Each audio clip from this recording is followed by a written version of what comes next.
Hi guys, how are you all doing? Oh, great to be here. Whoa, it's been a big couple of days. Brenda and I are launching the Breakthrough program, so it's just been hectic. Always is this time when we launch the program. So we spend, normally with a program, we spend a few weeks just tweaking it, making changes. And then we've kind of got that period leading up to it when we're letting everyone know, and we're online sending emails out and just making sure that everyone's aware of it. So it's been a busy time. But today I'm with you talking about thyroid and your metabolism.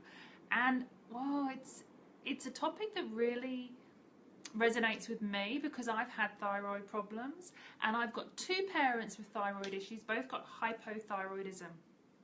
Both have to take medication, and they've been taking medication for years. You know, and I've seen how low thyroid can affect them. And now I can tune into how it affects me. So I can actually feel in my body, I can see in my body when my thyroid goes low. I can see through the month how my hormones affect my thyroid hormones. And when sometimes like I go hypothyroid at certain times of the month.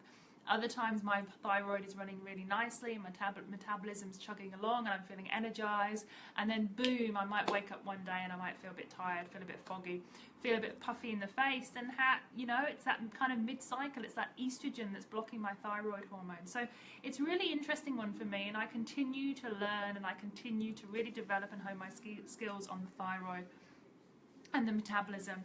When it comes to thyroid, if people say to you, metabolism and weight loss is all about exercise or it's all about diet, it's not. If people say to you, you know, you need to eat more frequently to up your metabolism, or you need to exercise more to up your metabolism is essentially run by your thyroid gland. Your thyroid gland tells your metabolism what to do. It's the engine, and it gets it going, gets it firing.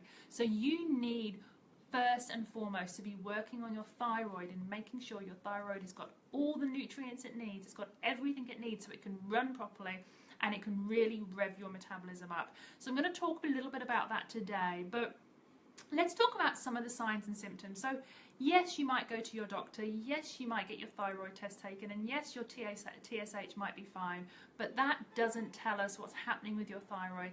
And this is something I am so passionate about or annoyed about. I don't know, there's something there that really does get my goat, because the TSH level tells us what your pituitary is doing, does not tell us what your thyroid is doing, because the feedback loop doesn't really work properly. You know, that's an old thing. It doesn't always have to work. Sometimes it does work, sometimes it doesn't work, but we want to know what's going on with the thyroid. So TSH aside, how many of you, and I bet not many of you, get tested for T3 and T4 when you go to the doctor with these following symptoms? Fatigue, stubborn weight, depression, hair loss, constipation, feeling cold, feeling anxious, coarse hair that you're losing, needing to snack, can't get out of bed, rashes. It wouldn't happen, and it really needs to happen because we really do need to know what's going on with the thyroid.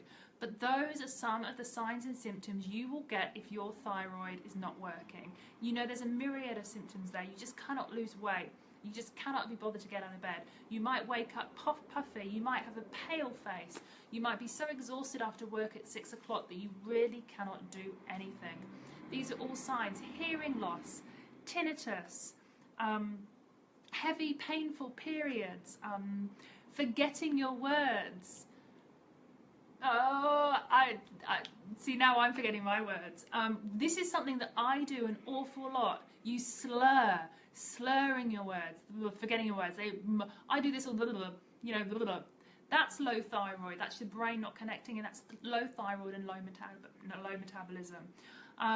Memory, losing your memory, not being able to remember, that's your thyroid, that's the metabolism. So you can see there's so many symptoms that you probably deal with every single day, and yet it's not being looked into.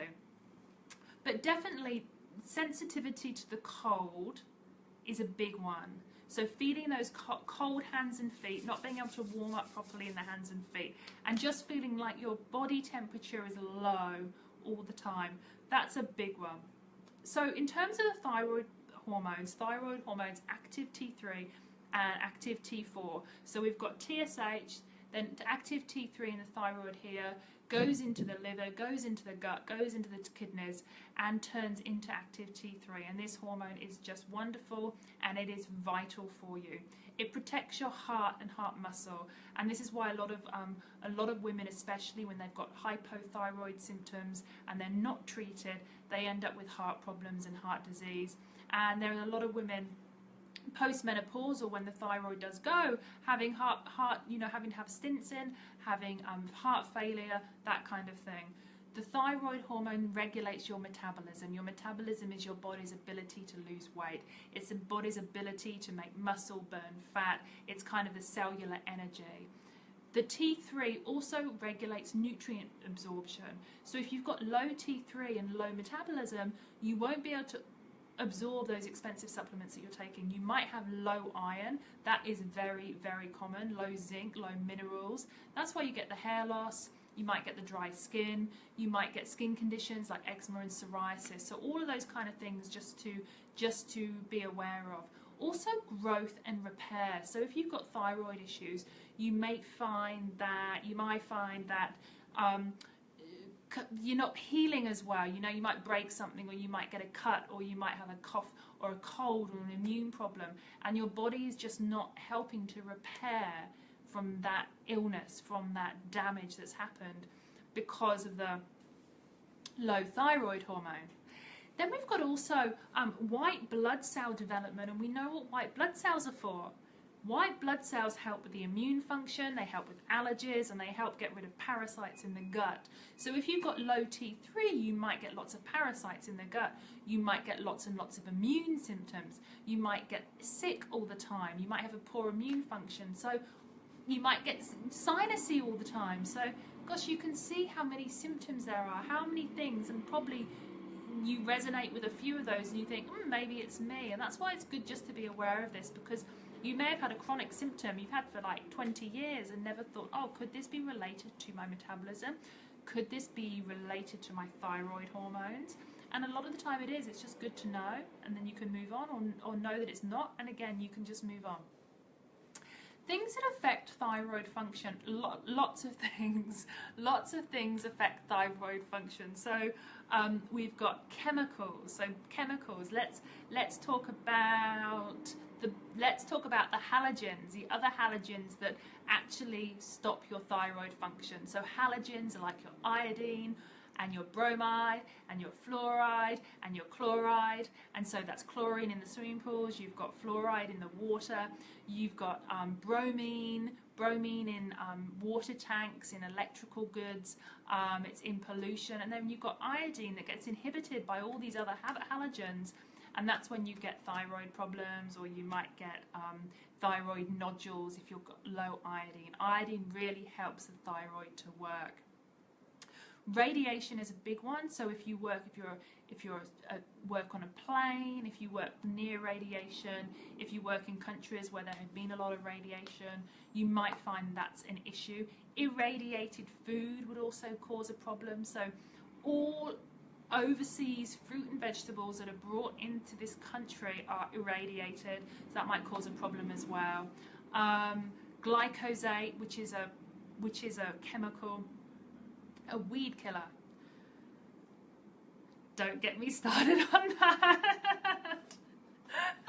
Oh, you can see I'm a little bit hyperactive. I've been talking to clients all day, and now I've got you. I'm like, woo! I can't stop. Glyphosate, man.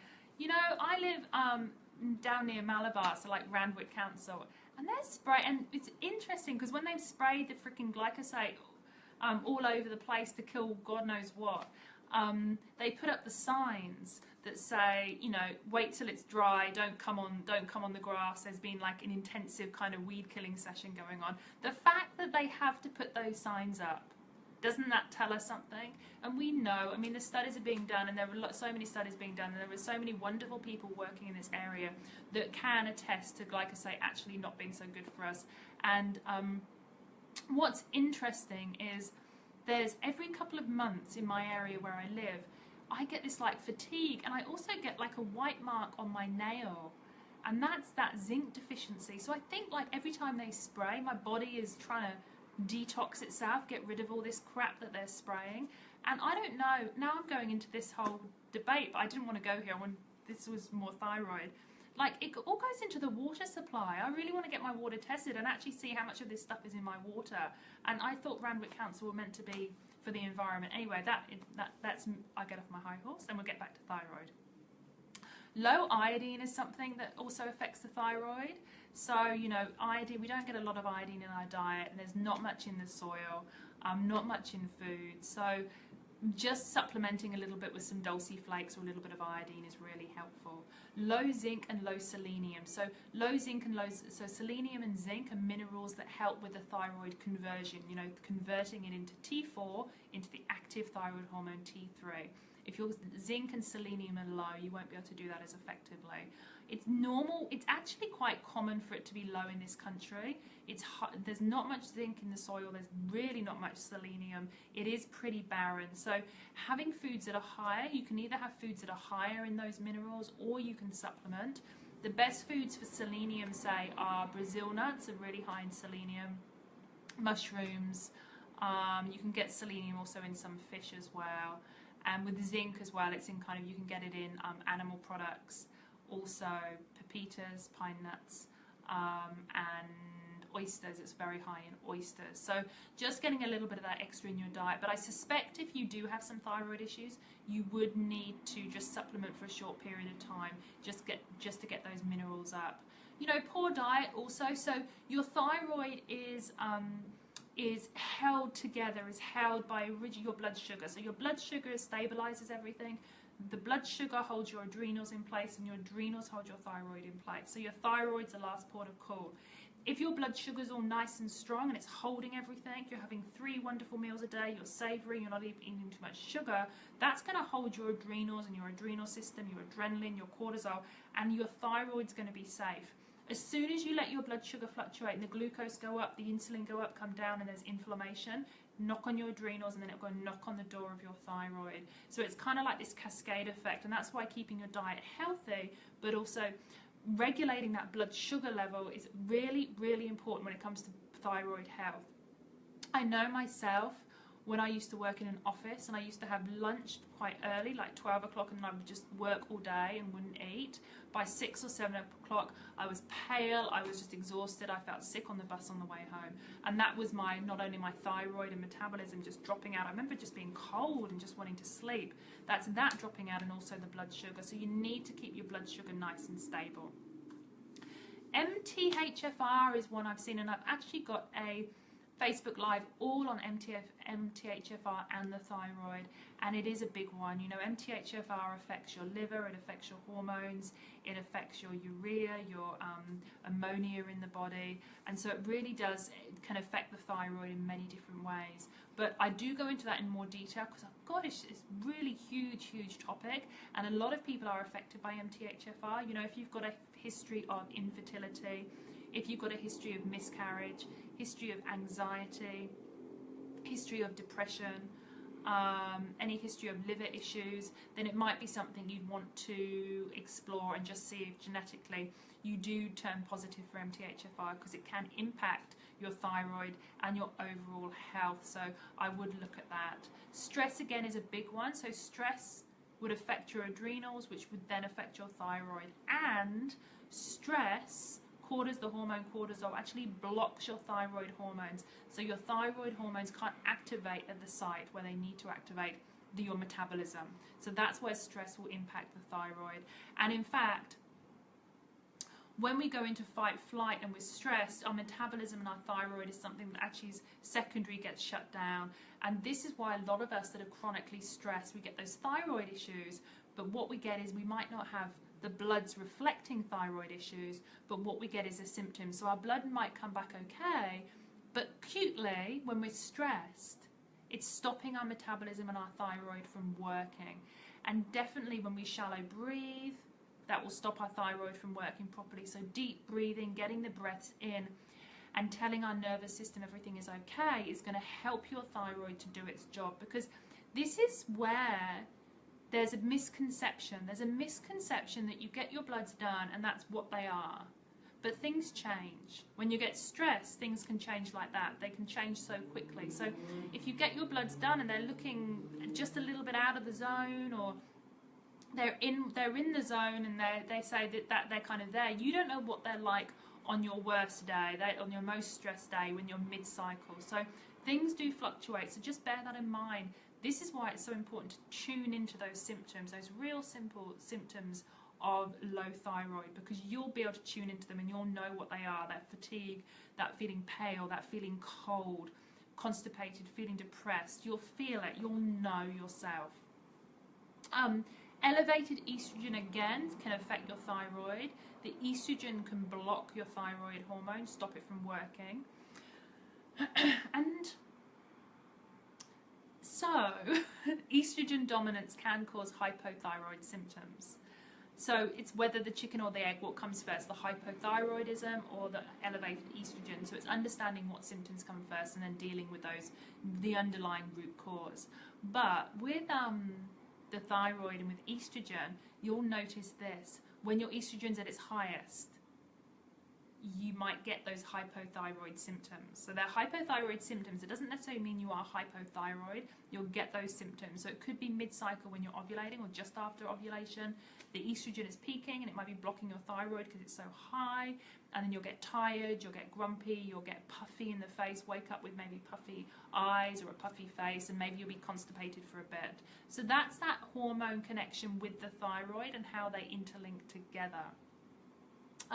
Pituitary, so your pituitary is here, beautiful gland. Your pituitary produces all those beautiful pre-hormones, gorgeous hormones, LH, FSH, TSH, all those beautiful hormones that stimulate your hormones from the gland. So they stimulate thyroid hormones from the thyroid, adrenal hormones from the adrenal gland, progesterone and estrogen from your ovaries. So that's what the pituitary does. When we get stressed, this shuts down. It shuts right down and it just stops working and it stops producing the pre-hormones that it needs to. So it shuts, say, the thyroid hormones down and other hormones down. So working on this area is really important. You know, meditation is so important for this area. B6. Some people take chaste tree, which is vitex, which is a herb, which helps to stimulate up here. Serotonin helps, so taking GABA or St. John's wort. You know, some people, I mean, obviously I'm saying those, but you need to see a specialist just to make sure, you know, that's what's going on with your endocrine system.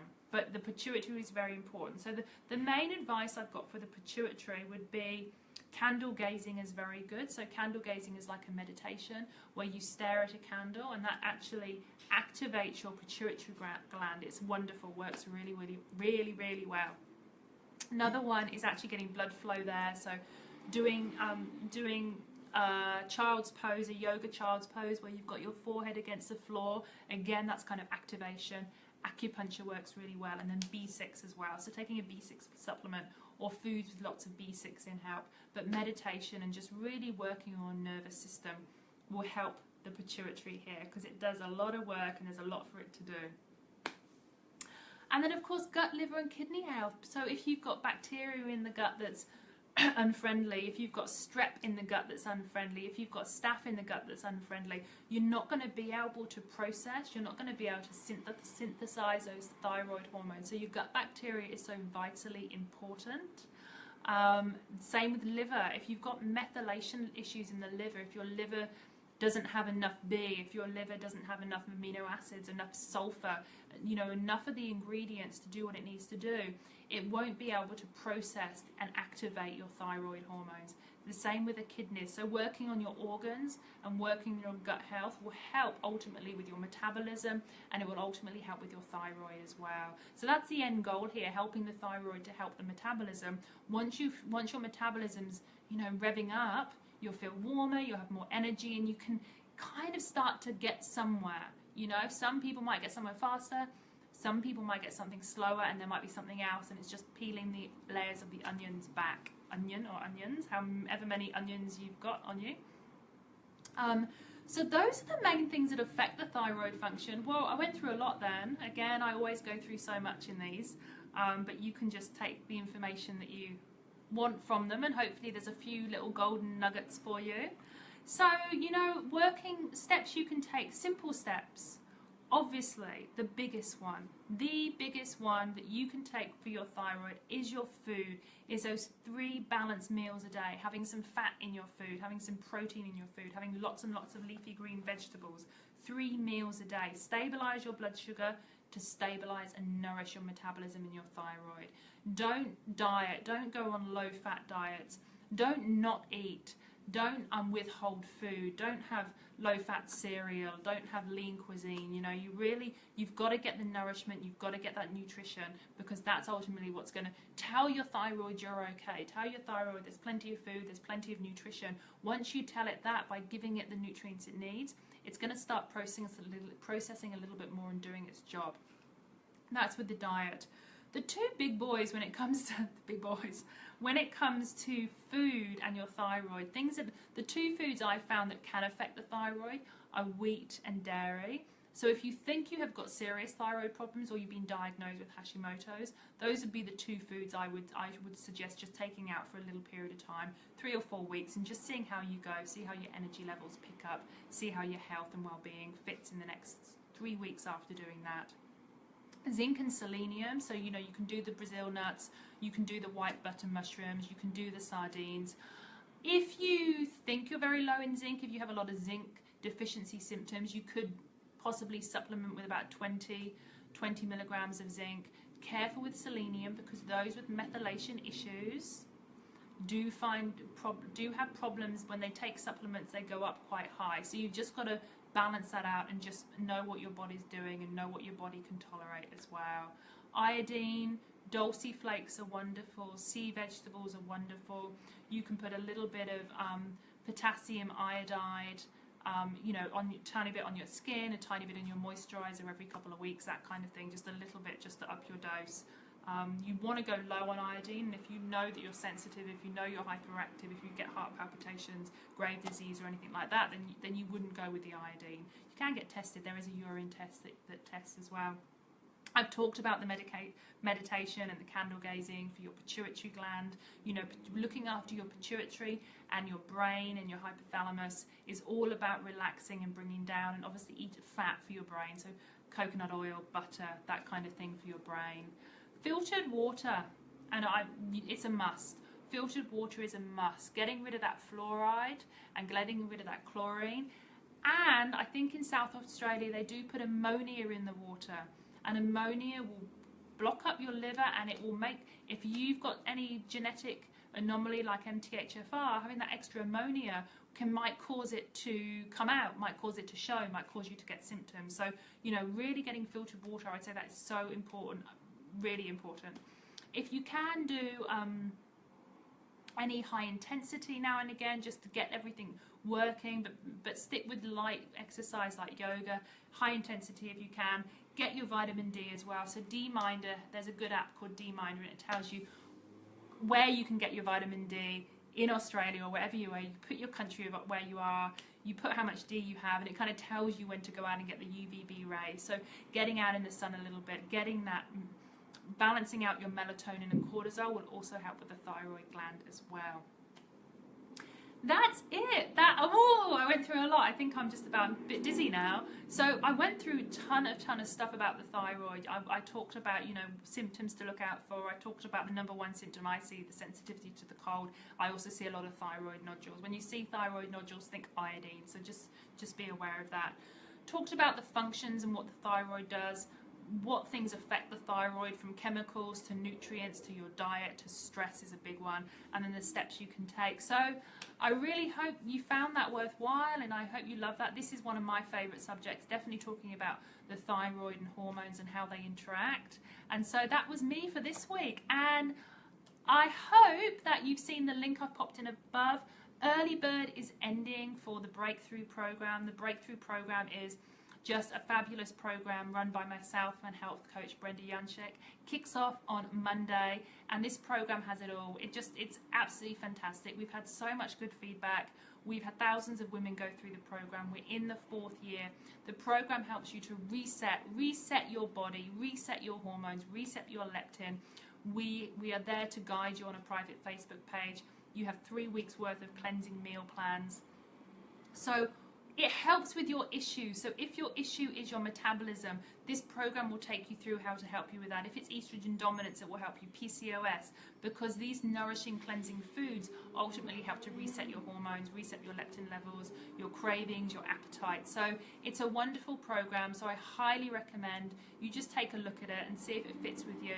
It is 28 days and it's 21 days of cleansing. So when we kick off on Monday the 6th, it's kind of, you'll get your meal plans and you'll be able to prep, but we go into the actual cleansing phase the week after, which is the cleansing meal plans are beautiful, beautiful recipes that you can eat with your family. Your kids will love them. They're tasty and they're healthy and they're nutritious and they're really easy. You can cook in bulk if you don't want to follow the recipes day by day. So there's lots there. So just check out above, check out the Breakthrough program. We kick off on Monday and early bird is ending tomorrow. So that's it from me, over and out. And any questions, pop them below. Bye.